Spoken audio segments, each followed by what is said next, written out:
परमात्मने नमः। भृगुवल्ली प्रथम अनुवाक। भृगु नाम से प्रसिद्ध एक ऋषि थे जो वरुण के पुत्र थे। उनके मन में परमात्मा को जानने और प्राप्त करने की उत्कंठ अभिलाषा हुई। तब वे अपने पिता वरुण के पास गए। उनके पिता वरुण वेद को जानने वाले ब्रह्मनिष्ठ महापुरुष थे।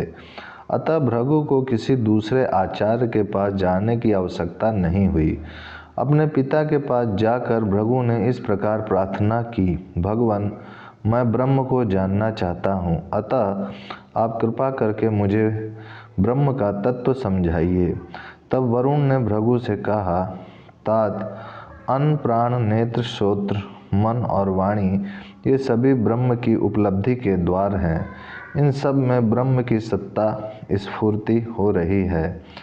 साथ ही यह भी कहा, ये प्रत्यक्ष दिखाई देने वाले सब प्राणी जिनसे उत्पन्न होते हैं, उत्पन्न होकर जिनके सहयोग से, जिनका बल पाकर ये सब जीते हैं, जीवन उपयोगी क्रिया करने में समर्थ होते हैं और महाप्रलय के समय जिनमें विलीन हो जाते हैं, उनको वास्तव में जानने की, पाने की इच्छा कर वे ही ब्रह्म हैं। इस प्रकार पिता का उपदेश पाकर भृगु ऋषि ने ब्रह्मचर्य और श्रम दम आदि नियमों का पालन करते हुए तथा समस्त भोगों के त्याग पूर्वक संयम से रहते हुए पिता के उपदेश पर विचार किया। यही उनका तप था। इस प्रकार तप करके उन्होंने क्या किया, यह बात अगले अनुवाक में कही गई है। प्रथम अनुवाक समाप्त। द्वितीय अनुवाक। भृगु ने पिता के उपदेश अनुसार यह निश्चय किया कि अन्न ही ब्रह्म है, क्योंकि पिताजी ने ब्रह्म के जो लक्षण बताए थे वे सब अन्न में पाए जाते हैं। समस्त प्राणी अन्न के प्राणी परिणामभूत वीर से उत्पन्न होते हैं। अन्न से ही उनका जीवन सुरक्षित रहता है और मरने के बाद अन्न स्वरूप ही इस पृथ्वी में ही प्रविष्ट हो जाते हैं। इस प्रकार निश्चय करके वे पुनः अपने पिता वरुण के पास आए। आकर अपने निश्चय के अनुसार उन्होंने सब बातें कही। पिता ने कोई उत्तर नहीं दिया। उन्होंने सोचा, इसने अभी ब्रह्म के स्थूल रूप को ही समझा है, वास्तविक रूप तक इसकी बुद्धि नहीं गई, अतः इसे तपस्या करके अभी और विचार करने की आवश्यकता है। पर जो कुछ इसने समझा है उसमें इसकी तुच्छ बुद्धि करार कर अश्रद्धा उत्पन्न कर देने में भी इसका हित नहीं है, अतः इसकी बात का उत्तर न देना ही ठीक है। पिता से अपनी बात का समर्थन न पाकर भृगु ने फिर प्रार्थना की, भगवान, यदि मैंने ठीक नहीं समझा हो तो आप मुझे ब्रह्म का तत्व समझाइए। तब वरुण ने कहा, तू तप के द्वारा ब्रह्म के तत्व को समझने की कोशिश कर। यह तप ब्रह्म का ही स्वरूप है, अतः यह उनका बोध कराने में सर्वथा समर्थ है। इस प्रकार पिता की आज्ञा पाकर भृगु ऋषि पुनः पहले की भांति तपोमय जीवन बिताते हुए पिता से पहले सुने हुए उपदेश के अनुसार ब्रह्म का स्वरूप निश्चय करने के लिए विचार करते रहे। इस प्रकार तप करके उन्होंने क्या किया, यह बात अगले अनुवाक में कही गई है। द्वितीय अनुवाक समाप्त। तृतीय अनुवाक। भृगु ने पिता के उपदेश अनुसार तप के द्वारा यह निश्चय किया कि प्राण ही ब्रह्म है। उन्होंने सोचा, पिताजी द्वारा बताए हुए ब्रह्म के लक्षण प्राण में पूर्णतया पाए जाते हैं। समस्त प्राणी प्राणों से उत्पन्न होते हैं, अर्थात एक जीवित प्राणी से उसी के सदृश दूसरा प्राणी उत्पन्न होता हुआ प्रत्यक्ष देखा जाता है तथा सभी प्राण से ही जीते हैं। यदि श्वास का आना जाना बंद हो जाए, यदि प्राण द्वारा अन्न ग्रहण न किया जाए तथा अन्न का रस समस्त शरीर में न पहुँचाया जाए तो कोई भी प्राणी जीवित नहीं रह सकता और मरने के बाद सब प्राण में ही प्रविष्ट हो जाते हैं। यह प्रत्यक्ष देखा जाता है कि मृत शरीर में प्राण नहीं रहते, अतः निसंदेह प्राण ही ब्रह्म है। यह निश्चय करके वे पुनः अपने पिता वरुण के पास गए। पहले की भांति अपने निश्चय के अनुसार उन्होंने पुनः पिता से अपना अनुभव निवेदन किया। पिता ने फिर भी कोई उत्तर नहीं दिया। उन्होंने सोचा कि यह पहले की अपेक्षा तो कुछ सूक्ष्मता में पहुंचा है, परंतु अभी बहुत कुछ समझना शेष है। अतः उत्तर न देने से अपने आप इसकी जिज्ञासा में बल आएगा। अतः उत्तर न देना ही ठीक है। पिताजी से अपनी बात का समर्थन न पाकर भृगु ने फिर उनसे प्रार्थना की, भगवान, यदि अब भी मैंने ठीक न समझा हो तो आप ही कृपा करके मुझे ब्रह्म का तत्व समझाइए। तब वरुण ने पुनः वही बात कही, तू तप के द्वारा ब्रह्म को जानने की चेष्टा कर। यह तप ही ब्रह्म है, अर्थात ब्रह्म के तत्व को जानने का प्रधान साधन है। इस प्रकार पिताजी की आज्ञा पाकर भृगु ऋषि फिर उसी प्रकार तपस्या करते हुए पिता के उपदेश पर विचार करते रहे। तपस्या करके उन्होंने क्या किया, यह अगले अनुवाक में बताया गया है। तृतीय अनुवाक समाप्त।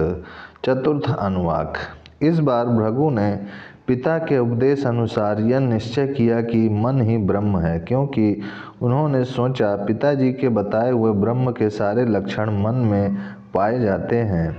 मन से सब प्राणी उत्पन्न होते हैं। स्त्री और पुरुष के मानसिक प्रेम पूर्ण संबंध से ही प्राणी बीज रूप से माता के गर्भ में आकर उत्पन्न होते हैं। उत्पन्न होकर मन से ही इंद्रियों द्वारा समस्त जीवन उपयोगी वस्तुओं का उपभोग करके जीवित रहते हैं और मरने के बाद मन में ही प्रविष्ट हो जाते हैं। मरने के बाद इस शरीर में प्राण और इंद्रियां नहीं रहती, इसलिए मन ही ब्रह्म है। इस प्रकार निश्चय करके वे पुनः पहले की भांति अपने पिता वरुण के पास गए और अपने अनुभव की बात पिताजी को सुनाई। इस बार भी पिता से कोई उत्तर नहीं मिला। पिता ने सोचा कि यह पहले की अपेक्षा तो गहराई में उतरा है, परंतु अभी इसे और भी तपस्या करनी चाहिए। अतः उत्तर न देना ही ठीक है। पिता से अपनी बात का उत्तर न पाकर भृगु ने पुनः पहले की भांति प्रार्थना की, भगवान, यदि मैंने ठीक न समझा हो तो कृपया आप ही मुझे ब्रह्म का तत्व समझाइए।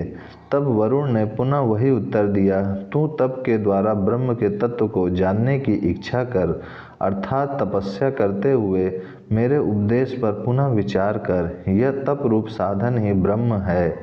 ब्रह्म को जानने का इससे बढ़कर दूसरा कोई उपाय नहीं है।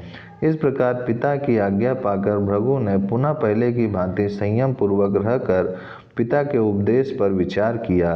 विचार करके उन्होंने क्या किया, यह बात अगले अनुवाक में कही गई है। चतुर्थ अनुवाक समाप्त। पंचम अनुवाक। इस बार उन्होंने पिता के उपदेश अनुसार यह निश्चय किया कि यह विज्ञान स्वरूप चेतन जीवात्मा ही ब्रह्म है, क्योंकि उन्होंने सोचा पिताजी ने जो ब्रह्म के लक्षण बताए थे वे सब के सब पूर्णतया इसमें पाए जाते हैं। ये समस्त प्राणी जीवात्मा से ही उत्पन्न होते हैं। सजीव चेतन प्राणियों से ही प्राणियों की उत्पत्ति प्रत्यक्ष देखी जाती है। उत्पन्न होकर इस विज्ञान स्वरूप जीवात्मा से ही जीते हैं। यदि जीवात्मा ना रहे तो ये मन, इंद्रियां, प्राण आदि कोई भी नहीं रह सकते और कोई भी अपना अपना काम नहीं कर सकते, तथा मरने के बाद ये मन आदि सब जीवात्मा में ही प्रविष्ट हो जाते हैं। जीव के निकल जाने पर मृत शरीर में ये सब देखने में नहीं आते। अतः विज्ञान स्वरूप जीवात्मा ही ब्रह्म है। यह निश्चय करके वे पहले की भांति अपने पिता वरुण के पास आए। आकर अपने निश्चित अनुभव की बात पिताजी को सुनाई।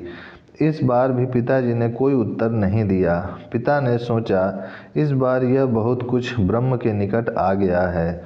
इसका विचार स्थूल और सूक्ष्म दोनों प्रकार के जड़ तत्वों से ऊपर उठकर चेतन जीवात्मा तक तो पहुंच गया है, परंतु ब्रह्म का स्वरूप तो इससे भी विलक्षण है। वे तो नित्य आनंद स्वरूप एक अद्वितीय परमात्मा है। इसे अभी और तपस्या करने की आवश्यकता है, अतः उत्तर न देना ही ठीक है। इस प्रकार बार बार पिताजी से कोई उत्तर न मिलने पर भी भृगु हतोत्साह या निराश नहीं हुए। उन्होंने पहले की ही भांति पुनः पिताजी से की आज्ञा मानकर वो फिर से अपने लक्ष्य को पाने के लिए जुट गए। उन्होंने पहले की भांति पुनः पिताजी से वही प्रार्थना की, भगवान यदि मैंने ठीक न समझा हो तो आप मुझे ब्रह्म का उपदेश, ब्रह्म का रहस्य बताइए। तब वरुण ने पुनः वही उत्तर दिया, तू तप के द्वारा ही ब्रह्म के तत्व को जानने की इच्छा कर, अर्थात तपस्या पूर्वक उसका पूर्व कथन अनुसार विचार कर, तप ही ब्रह्म है। इस प्रकार पिताजी की आज्ञा पाकर भृगु ने पुनः पहले की भांति संयम पूर्वक रहते हुए पिता के उपदेश पर विचार किया। विचार करके उन्होंने क्या किया यह आगे बताया गया है। पंचम अनुवाक समाप्त। ओम शांति शांति शांति।